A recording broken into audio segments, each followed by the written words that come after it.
1 assist for a triple-double, and did you get any lip from him when you pulled him out with 3.5 minutes to go? I didn't know, but I knew he was rebounding the ball. But let me explain to you, he hadn't done that in any practice.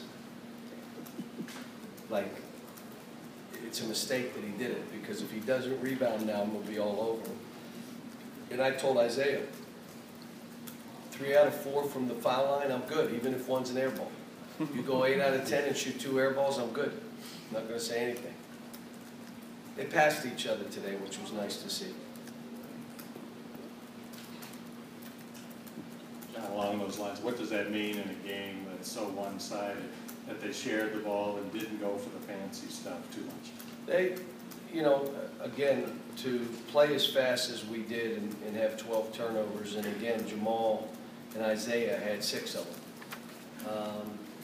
You know, that means the other guys were strong with the ball, and Jamal did have 9 assists. 3-1 is fine with me, but we shared it. I thought we did a fairly good job of executing, being a brand new team. The spacing was pretty good. Had opportunities for drives on the 2nd and 3rd drive.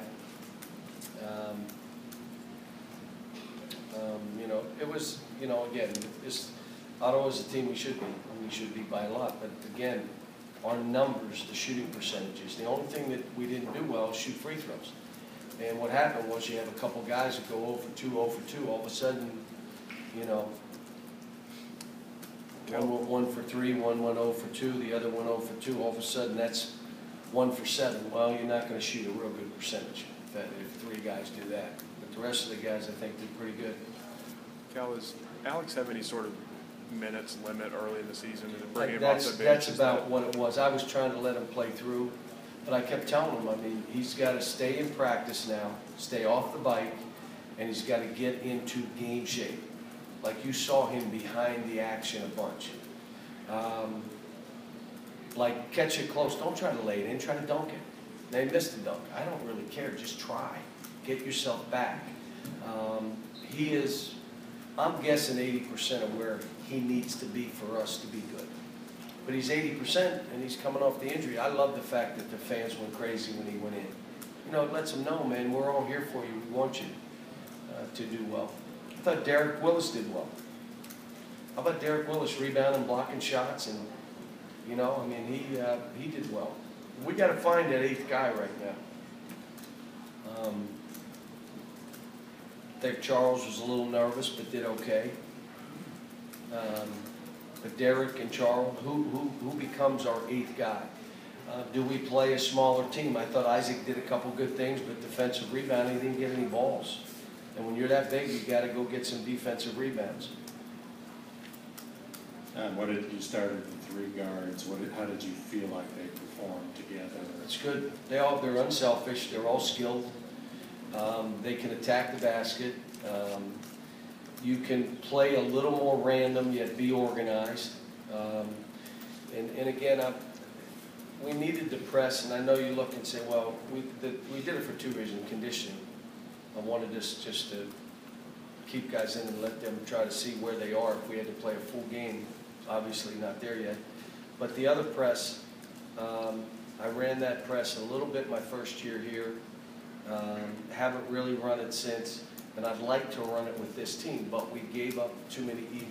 If you know me well enough, if we're giving up layups or open shots, I can't take it. And we won't use that press. But that's a press that should be good to us because of our personnel. Now I got to go watch the tape and see where the breakdowns, because we probably gave them 12 points in the first half where they threw over the top and got a 3 or a layup or a shot, and probably a couple in the second half. And in a big game, you can't give up, in my opinion, 16, 17 points in a press, and they throw it up the court, and you get back into your man-to-man. That's what we'd like to be able to do. We're not there yet.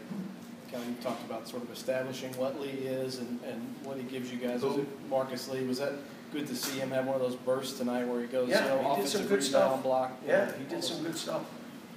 You know, he did some good stuff.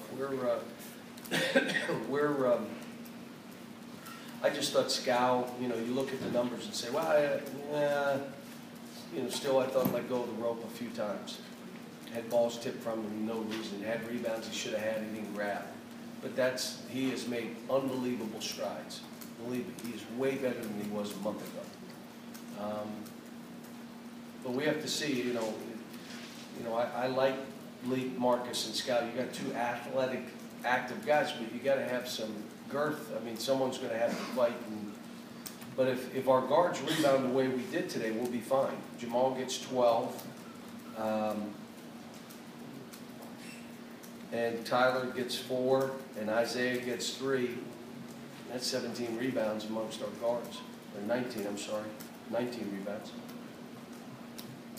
John, you've talked about opponents playing a lot of zone, you think, against you guys. And you guys have shot the ball well and blew white, and then tonight, what does that say? They're playing a zone. If we run the dribble drive and you're not allowed to put your hands on it, like you can't come up and hand check, hip check, forearm on a drive. They're saying you can't do it. If they call it that way and we're running this offense, they're going to go play zone. That's what they'll play. And then the reason this team didn't play zone, because I asked them not to play zone. Because we don't really have much zone in right now. And I'm worried. We worked 45 minutes on one offense 2 days ago. Like 45 minutes of a practice on one, that's where we are right now. We're behind. But we passed the ball and I got good guards, so it doesn't look bad.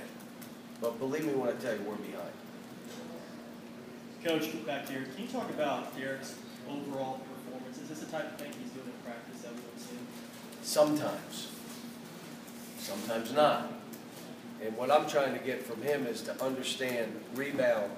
He had 7. Block shots, he had 2. He could defend, make open shots. He missed a couple free throws, which surprised me because he's a pretty good free throw shooting team.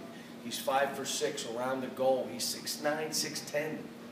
We play him, we could end up being 7 foot, 6'8", or 6'9", 6'10". That's another huge front line. I want to play Derek Willis. But he's going to have to take minutes from somebody. Whether I want to play him or not, does anyone give him minutes? But I think he should be playing. I was proud of him today. I was really on him pretty hard yesterday. I was hard on him to say, you're not playing doing this, this, and this. And my point is, you might as well keep it real with the kids and tell them this is what's going to get you on the floor and this is what's going to take you off the floor. We've got a great group of kids. I mean, competitive and great basketball IQs, but they're also great kids. They care about one another. They're passing, and going forward, it bodes well for what we can be. But we're not there yet, believe me. Kevin, you talked about Isaac and his development.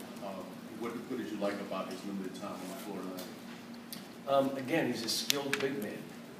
Missed free throws today. What did he do from the line? 1 for 3, missed some free throws. But he has a way of getting the ball in the basket. He missed that one. He was exhausted. Isaiah was exhausted. Isaiah picked up. Did you see him defensively? He is like he could be the best defensive guard in the country if he chooses, but it's really hard to be that. Now you have Jamal out there guarding. You have, now think about it. You got Tyler still. And you got those two guarding. And now you have Charles Matthews, who's long and active, can block shots. And now you got Derek Willis, who can do it. But who is your beast? You better have a beast. And that's why I'm saying we really need Alex to make strides now. I think he's 80% of what he should be.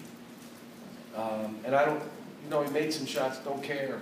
It's all energy. It's playing people before they catch it. It's being where you're supposed to be early. Staying in the stands, flying up and down the court, having unbelievable energy when you play. He doesn't have that right now. But some other guys died today too. Let go of the rope. At the pace you play, how many minutes realistically can guys expect? Your starters. Well, today we played a little just keep playing for conditioning. Like, just keep going. I wanted to see who would drop first. And but I would tell you that I would say we're going to have probably 3 guys play 30 minutes, and then probably a couple other guys play 28, 27. And then the question becomes, do we play 6, 7, or 8? Who fights for those other spots?